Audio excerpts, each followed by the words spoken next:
Hi, everybody. Well,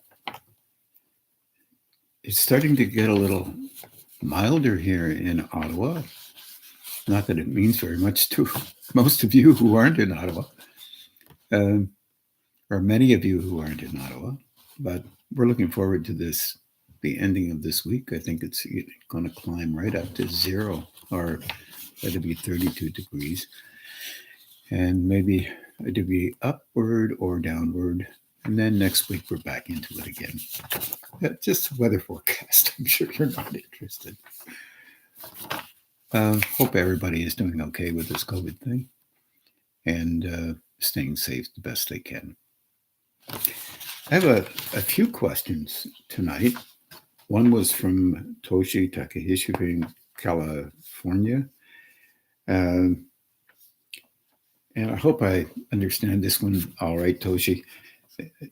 I've said in the past that our meditations are, are preparing the upper centers. Uh, are preparing.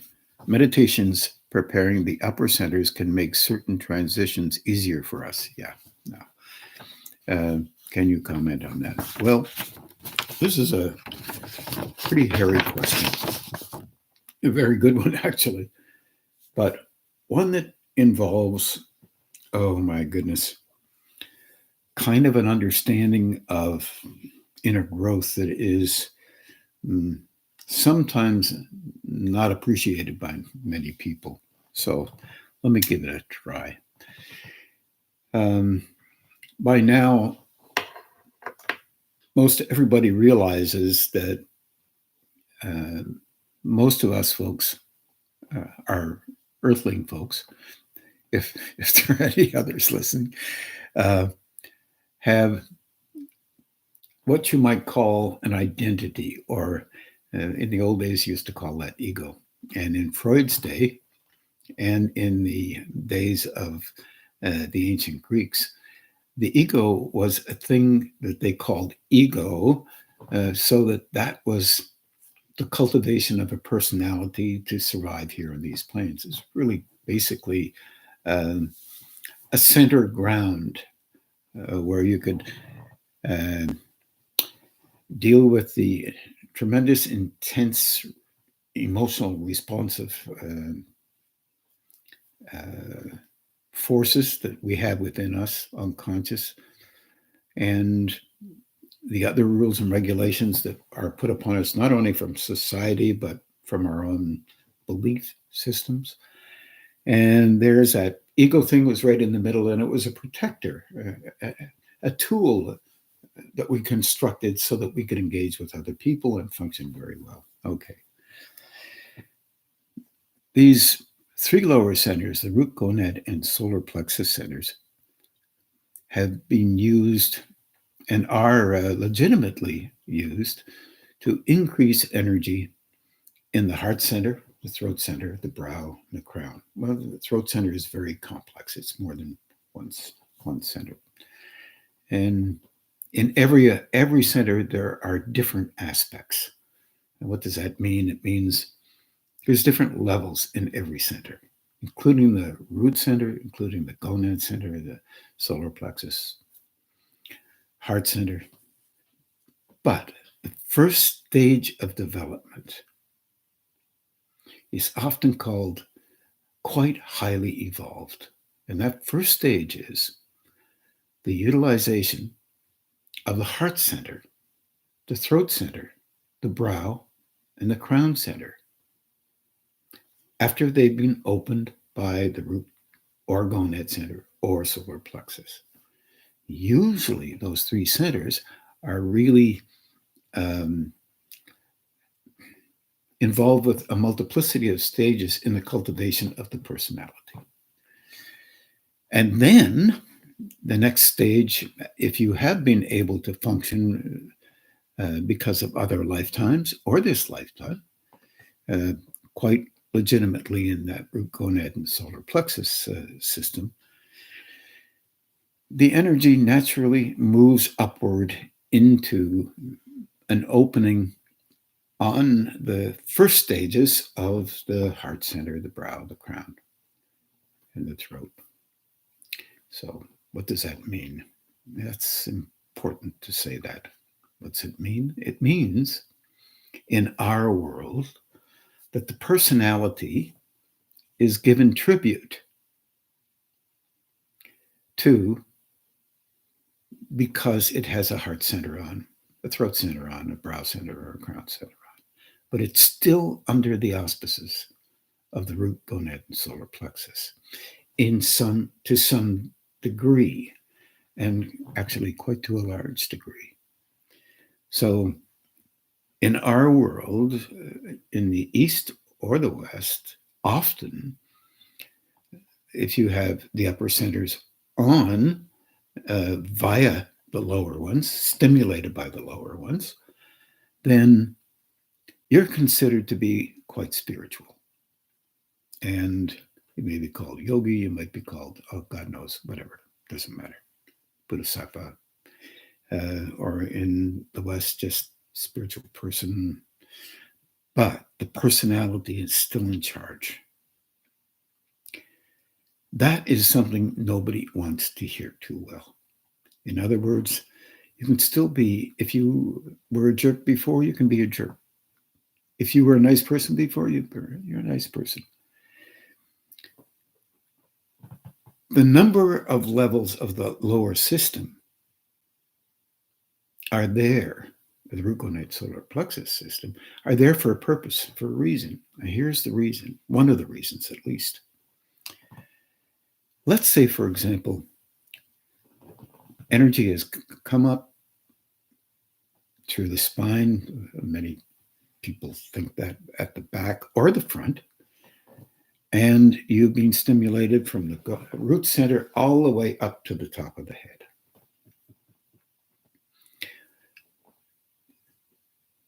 Your brow is quite functional. You're very bright. Your emotional disposition is very strong. And the mental construct of you may be able to give boundaries to that emotional system when it can. And your heart center comes on, at least to some degree. And it's functional as a helper with others. Or the throat. Same is true there. Met many people with that throat and brow center on, and they are helping people, and they are naturally involved with being important because they're doing that.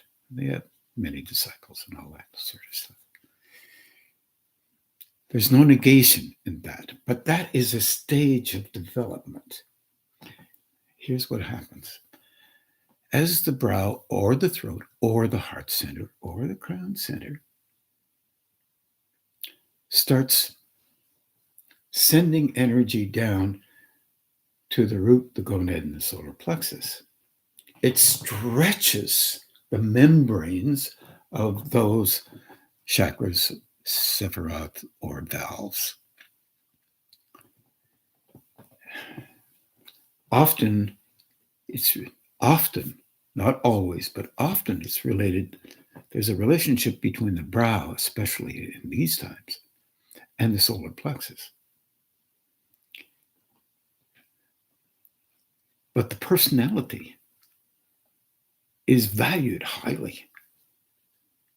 And the dilemma is that personality in its value is not willing to allow any kind of subjugation to occur.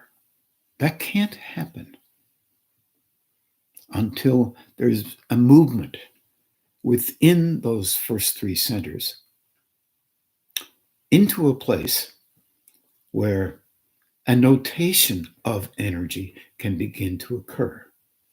That normally doesn't happen until 3 or 4 steps along the way. And these are stages. Because the importance of the personality is vital. I know I've heard all kinds of people saying this is bad, this is good. If you have your personality, it's not good, and all the rest of it. Without one of those things, you couldn't live in these planes. And so when people say they no longer have an ego, that means They're a stump and they can't function. So let me address that for a second, because it's really highly misunderstood. And there's no negation in the misunderstanding. It's just easy to misunderstand stuff. It can happen. It happens to everybody. So business of misunderstanding is huge. So here,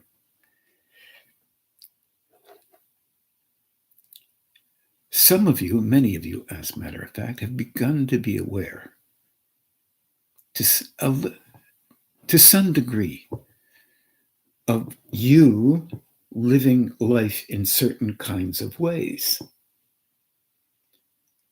There's an automatic reflex in that to assess those ways and devalue somehow, or evaluate them in a higher level or lower level or whatever it may be. All of this stuff is on a continuum. So devaluation and evaluation, it doesn't make any sense. However, that's what we do. It's how we live here. So if you begin to just watch what's going on, and this is part of this, but not exactly Toshi's question. So don't blame Toshi for that question. Blame me. If you look and begin to reflexively respond to what you're seeing, then what you're really doing is what is normally natural for you. You are protecting how you have been in the past. That's legitimate. Not comfortable. Doesn't maybe make you feel that terrific, but it's what you've done in the past. It's what all of us have done in the past. In a past relationship with an energy form we call personality, that involves the physical, the emotional, and the mental construct. Now you're moving into a territory where you're looking, and I often say, just like you're looking at a movie. I'm going to pull this together, hopefully. And you're watching you engage. So you will begin to know you as you normally have been. Not so you can tell you shouldn't be like this or you should be like that and all the rest of that stuff. No, not like that. Because that cultivates a stronger, more restrictive way of engaging with life. Intensification occurs, and you become more protective. This would be natural. Okay, all right. So then why, Ron, would you ever possibly want anybody to look and see where you are? Good question. Glad you asked it. Because when you do that, you begin to be able to see when you are engaging with life, but something else was added inside. Not always positive, because we affect each other. Everyone affects each other.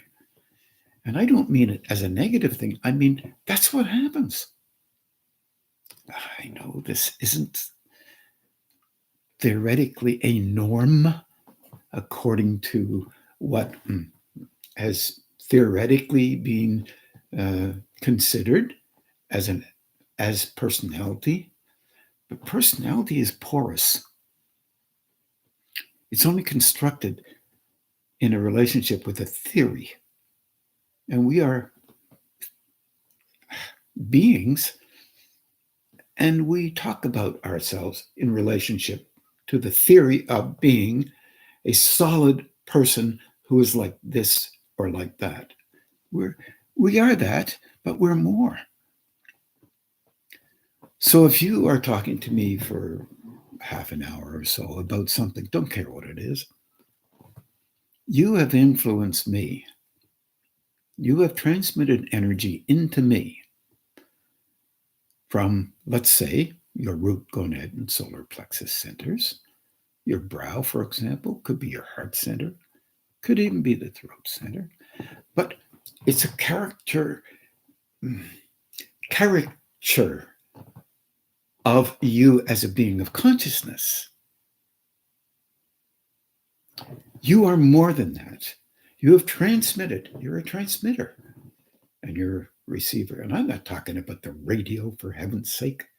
I'm just talking about the ability for you to engage with another, to take in the sensory material, sound, eyes, taste, smell, and the sense of engaging with another through your emotional disposition feeds back up, all the way up through these axons into your brain, and clickety-click, within a second, you have made an assessment of something. A biased assessment, yeah, fine, because it's based on how you see the world and how that other individual may affect you. Okay, now, well, just a minute. I agree with that. So, but just a minute.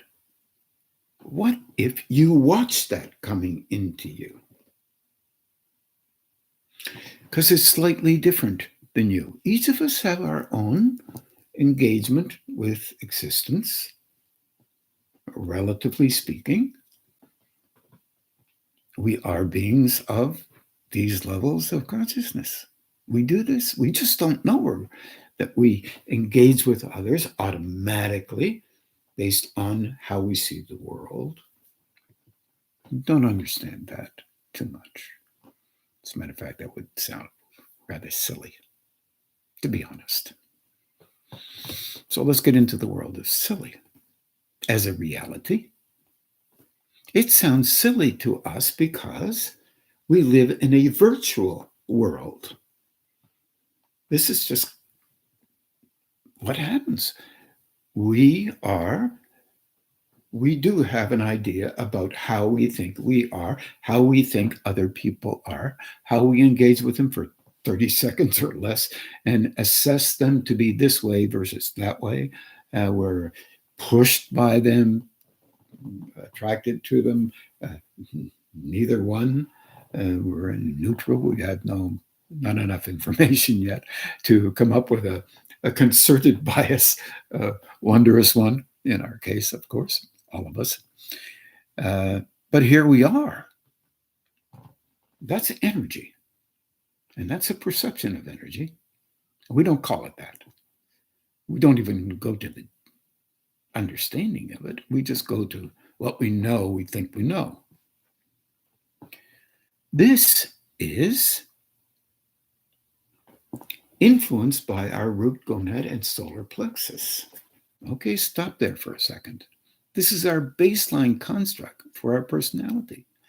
When it affects other centers, it might broaden us out to a degree, and then we hold based on the identity and the way we think we are as a biased individual. And that's not a dirty word. It's just a form word. And then we engage with others after that. We may have compassion for somebody. We may have a sympathy for somebody. We may understand somebody. And we may not even bother with all of that stuff and just go right to what we believe is true, and that's it. And there's no way that we're going to add anything to it. That's a virtual world. All right. In this virtual world, the brow center comes on more, for an example, more than what's normal for us. Puts pressure on right on the skin. This energy is here, puts pressure on the skin, and it is telling us it's on more than what we normally have it on. And our response to that, at first, no offense, oh God, my brow is tender. What is going on? Or my throat. What? Uh, who caused that? That's the legitimate response. Oh, my heart is pounding. Who caused that? How dare they uh, do something that is different than what I already know? Did they affect me? For a number of years, from time to time, I'd hear people say, so and so just bothers me so much in my solar plexus, my throat, my this, my that, my that. Our dilemma with that is the first stage of engagement with the self protection of an energy form that we daily protect reflexively with no negation involved, just automatic reflex to act, respond automatically so that we can maintain our relationship with how we were, not knowing how we are or were. Okay, now I said the brow center came on. It could have been the throat, it could have been the heart center coming on. You might get used to this and notice that is a very important center. You might read a little bit about it. You might read a little bit about the brow. You might read a little bit about the throat center, someplace along the line. They'll have rules and regulations about what these centers do. It's quite natural we do these kinds of things because there is various stages of development. It's natural. However, what really happens is if that brow, heart, or throat center, or crown, or any other center comes on, it increases automatically the energy in the lower systems. Automatic. It comes on to support the development of the lower system and systems, both, that is responsible for the coming on of that particular center. We just talk about the brow center. I just want to take it off. Yeah. Anybody. So now it increases the natural reflex that we have in our particular personality zones.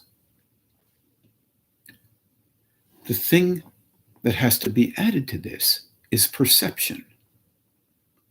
Not perception of the personality and its movement only, and that's really positive and good, and therefore you're superior, all of that kind of thing. That's what we do. That's how we try to support our vulnerabilities so we don't get into a situation where we are so vulnerable we can't function. So we need this because it's a stage-related movement in our engagement with internal or spiritual development. It's part of the aspects that we have in our personality that can be used under different circumstances, development circumstances. Eventually, we start to get used to the new opening and the new transmission down into those centers, for example, that might have caused an opening in the upper centers. Some very, very interesting yogis in the East are reticent to talk about this stuff in their particular growth because they don't want to be noticed as insufficient in comparison with other yogis. No one can blame them for that. That is the most legitimate thing, reflexively, on our planes that can ever happen. So if you are growing, take a page out of that book and recognize that that can happen. And when it does, try to soften down, pull back, and just watch it and say, oh God, that is part of me in my growing process. It doesn't diminish you, but it certainly doesn't elevate you to protect it. Well, we all go through these things. As growing beings, there is no doubt that we go through all kinds of stages, and they do not diminish you. As a matter of fact, being honest within yourself enables you to understand you better and to understand, therefore, others who ever go through similar stages. And no doubt, almost everyone goes through similar stages in their particular growing process. May not be exactly the same as yours, but there will be those elements of physical, emotional, mental engagements with these planes that are attached to their inner growth. Okay, this is partly, in terms of this question, this is part of it, part of the answer. An individual who is watching inside and recognizes these things going on inside realizes that the concept of being quiet inside has to do with acknowledging and increasing the ability to watch without assessment, without judgment. What is going on in you? I often say, watch it like you're in a movie, except in a movie you might respond because the producer has set the movie up in a way to make people respond emotionally, mentally, even physically, viscerally. But in this case, if you are watching, you can coach you a bit and say, easy does it now. Easy, easy. The heart center is on stronger, as some have said. The throat center is on stronger, as some have said. The brow is on stronger, as some have said. What is occurring is that the very physical personality that we need on these planes is being helped to be able to broaden out. And I don't mean physically broadening out or emotionally broadening out or mentally broadening out, although that can happen, all of them. But more to the idea of allowing those centers to open and then allowing the personality to be able to live with and practice in the field of life, softening down their interaction with what has opened. And this is not easy, but this is a reality of growing.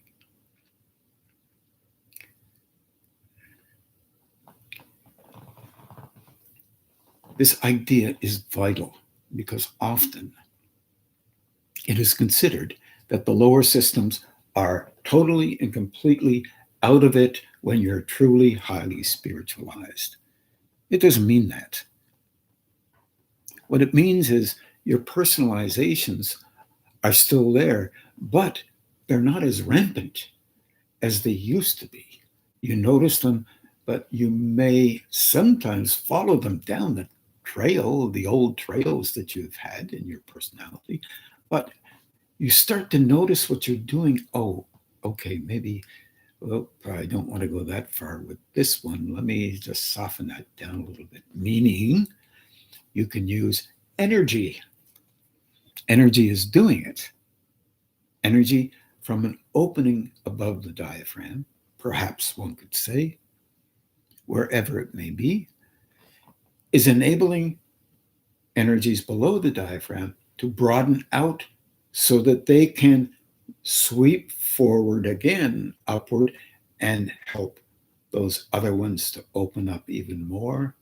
And again, as they do so, they will have an impact on the lower ones. This is a valuable piece of information to understand. Not intellectually. You're going to have trouble with that one. Maybe you're not. Maybe I know some very bright people. I'm very lucky. But here's the deal. The interaction and assessments of these planes are not exactly the same as the perceptions on other planes as they are watching an engagement in an individual growing and broadening. I've tried over the years to mention that there are many folks who have broadened past this need to be personalized and personally being really important. Boy, that's a big deal because there's various stages of that too, and nobody gets this one perfect. In fact, somehow we misunderstood this whole thing about perfection. It hasn't anything to do with your personality, although it's a tool, and it is a good one. What do you use when you communicate with somebody else? Well, Ron, you don't understand.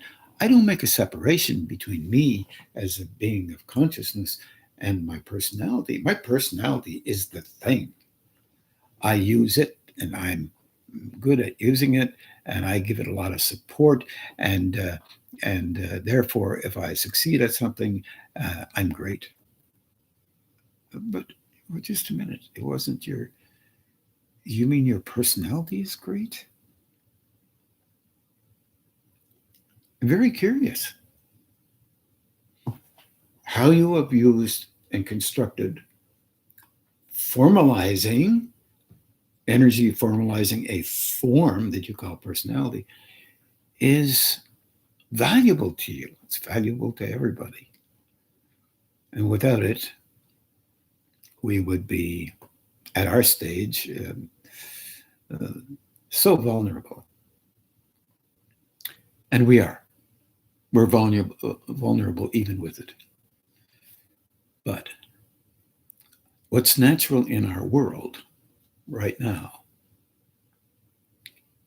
is not the ability to perceive energy passing through us, to perceive each energy vortex or doorway, window, through which higher state energy can flow, because we tend to get mixed up in the idea of personality is higher versus energy is flowing through a form that can handle the flowing of that energy under certain conditions. The individual personality truly can only perceive relative to its willingness to allow penetration into another where exactly they need the help versus where you, the bias, thinks it needs the help. This is where the difficulty in our relationship with personality is. However, there are a multiplicity of stages that we go through to get to the point where we can say, oh, that flow is occurring. Honestly, I haven't got a clue where it's going, but wow, it's moving in a direction that will be extremely helpful to that individual's growth. May even help that individual to grow way past where I am, one could say. And that is really important because then that individual could be of help to others because they could handle that flow. It is not always true that where an individual can handle the flow in their body, they may not be able to handle it in their mental facility. But never mind the mental facility as an aspect of the personality. Yeah, well, sure, that too. But if energy flows through them, can they divert their attention away from them so they can watch and learn as that higher state helps them to understand what's real versus what is virtual in our natural relationship? with life? This is a huge question and an honorable one. A very vital one if we, as human beings, are actually going to consider the possibility that we can grow out of one stage of our personality into another stage of a form that might be there to be of help to others so that they can do the same thing, to go and grow beyond the self that they've constructed, not a negative self, even though sometimes it looks pretty wild, pretty strange. Speaking for myself, of course, you can speak for yourself. But just noticing that flow is there for a purpose related to it as opposed to related to us. We have a dilemma here. This is a big question. We have the capability of manipulating energy for a purpose that relates to our own bias.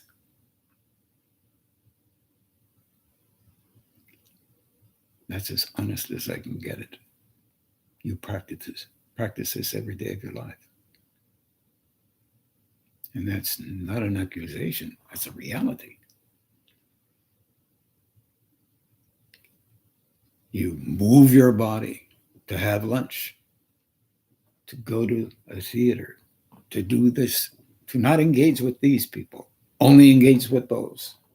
You do that, but you don't know you're manipulating you.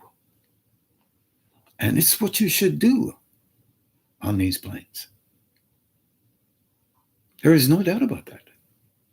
Yet, at the same time, that energy deep down inside of you, that I call higher state or love, will do anything to help you do what you do until you start including the idea that you are capable of manipulation of energy, and you don't want to do it. You don't want to hurt anybody. You don't even need the acclaim to be able to do that. But I am talking about planet Earth here, rotating around a wonderful sun that we have. I am not talking about super beings here. But I can talk about so-called beings who believe they're super beings, related to their personality and what they can do and not do. But I'd rather talk about beings who are super beings, who live on these planes, and they engage relative to the need of another, as opposed to their belief that they are superior to all other people, even if they are. Some of you have listened to a few of my stories, and they're just my experience. It doesn't mean anything to anybody who hasn't had those experiences. And you can think all kinds of things for them, and people have, and it's fine. But your relationship with you is your experience. And the cultivation that you get involved with your experience is the support, naturally and normally, of you being valued and valuable. And it is legitimate, in a sense, to feel valued and valuable, because we need this on these coarser levels. And the next tremendous level of growth is involved with knowing you do that, perceiving it, knowing others do it too. If you have these kinds of things moving through you, so do others. If you have an effect on them, you'll have an effect on others. Transmission is interactive, not only in the chakras of your particular system, and that is legitimate and very, very, very important, but also in the world. Some of the people that I've met, gratefully, I don't know why that happened, but perceive a system in them if there is a change in them, in the world. This is not science fiction, this is reality. And they affect that individual in the change where it is, not where the individual thinks it is. That's not as relevant.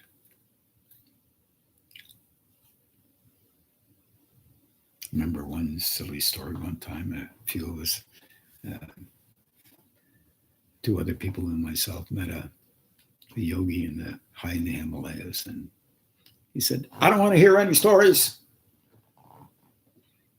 And at the same time, he was transmitting energy into the solar plexi of the three of us.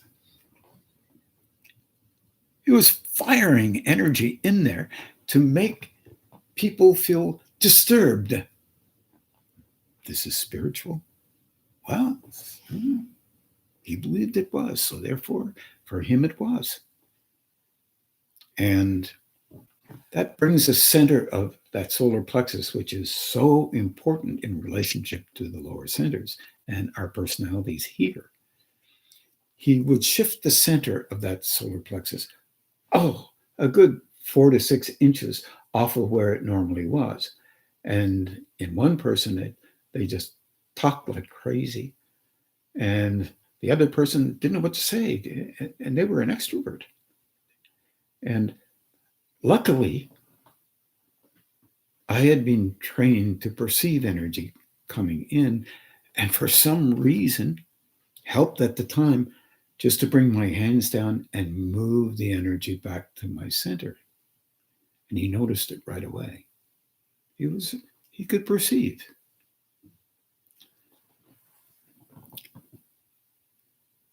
And then he told us about wanting to give people, he would give people lessons in how to do that.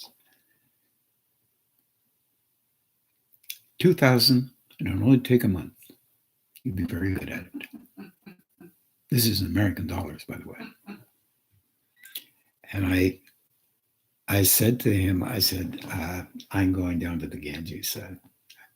And my two people who were with me, he said, no. You don't have to go away, Ron. I said, no, I'm I'm going down to the Ganges. I'll walk down there. And when you're nearly finished, I'll come back up. That was inner, you could say, guidance. It was truly more like that than anything else.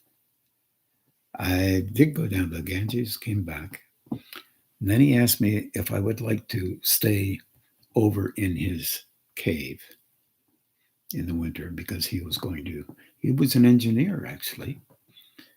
And he was going to go and build a bridge in just outside of, I think it was either Poland or Romania. I'm not sure which one. I apologize about that. Didn't get that perfect detail. And I said, no. I said, this is not me. This is not my purpose, my reason for being here. He said, oh yeah, but we have heat. He had a stove. He had a cooking stove as well as a real stove.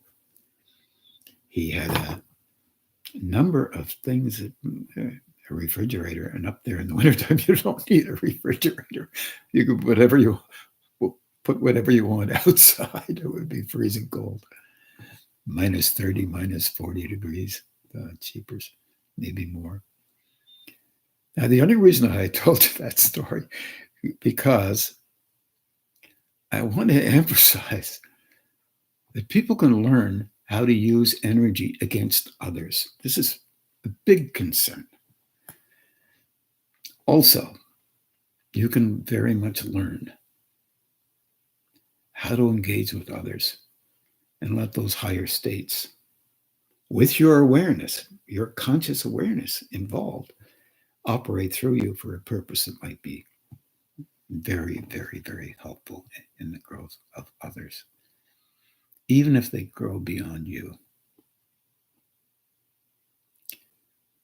We should hope for that. And I'm not talking about various capacities here. The reason why we should hope for that is it because it affects everyone else on the planet. If you believe at all, or you've noticed that there is kind of similarities in most people wherever they live, whether it be in the east, west, north, or south, they still have emotions. They still have opinions. They still have physical bodies where their natural, normal focus is.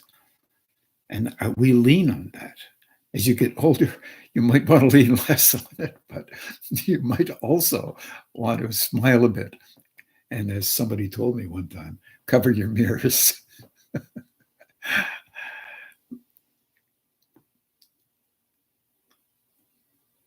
But one of the most beautiful things in us as creatures is that our system is set up for us to grow in spite of some of the history that we've had on this planet. Even that history has helped us to grow. And in spite of how you treat your neighbor next door because they ran over your dog, it would be a terrible thing. Even if they didn't see it, they should have. We don't do things perfectly on this planet, but we do have people who say they do. But they need to say that, otherwise they're too vulnerable. But they're not perfect, and either is anybody else. So we do what we can. Toshi, this is a very, very important question. And the perception level of this is more directed, of how I've explained this, is more directed to perception internally, so that you can watch your engagement with how you function and the intensity or the method, the suit, the masks that we put on in relationship to engaging with others. This is going to be big in our world at some time. I know the dilemma with it all is that if you're with a large group in and around all over the world that have some ideas about this stuff, it seems to be getting bigger, and people are asking wondrous questions about these things.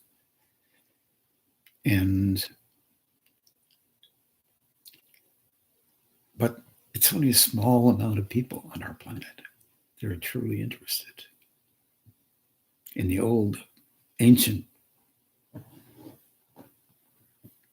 views of inner development, whether it be philosophy or religion or anything, the arts, sciences. All of these things are valuable. It's a reaching out to find out something. It would be good to reach in at the same time that you're doing that. And this is one thing that we forget. To reach in and to reach out at the same time. Some even say you can only do one thing at a time. This is not real. And I know there are cases for this, but we can reach in and express ourselves to another at the same time and notice both. That's within our capacity. This is not something that is just science fiction. It's real. So when attempting to understand the inner workings, here's a little trick you can do. And I know I've said this before. Try to be aware above your head, about a foot or so, nice and easy. And then behind you, about a foot or so. I don't care. If you do it 3 feet, you can put a notch on your finger and say, I do it better than everybody else. This kind of nonsense is what we always do. But when you're doing that and you're engaging with people, whether it's on the phone, these days, when you're on your computer, or any other method where you're looking at each other, try to be aware within you to see if there's any stimulation in the throat, the brow, the heart, the gonad center, the root center, the solar plexus. Don't leave the arms, the legs. Don't leave anything out. Because the whole system ultimately is one engaging large center. And we're not anywhere near close to that. I don't think we can handle that one. But you might know differently. We are barely able to handle stepping away from what we believe has to be true because we're the ones who believe it. We're barely able to do that and try to expand and understand beyond what we've made sense of. That means walking into the unknown a bit. It's tough for us. But these centers are there to encourage us and to help us to be more able to allow that if we really consider it valuable enough to consider it more often, more often, more often, more often, because it stimulates what you have in your mind more often, in your emotions more often, in your belief system more often, relative to your physical more often. It seems to be a natural bent for that flow because it wants us to grow and learn from within us as well. I want to thank you very much for that question, and thank you for listening. And I think what we're going to do right now is we're going to meditate for a while, and we'll probably meditate for someplace around 50 minutes or so. So I wish everybody good fortune in these coming weeks, and keep cool and keep going. Keep doing what you're doing because it certainly must be helping. Take care.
Thank you, everybody. And now just begin to do the balancing and grounding as you can, and have a good evening.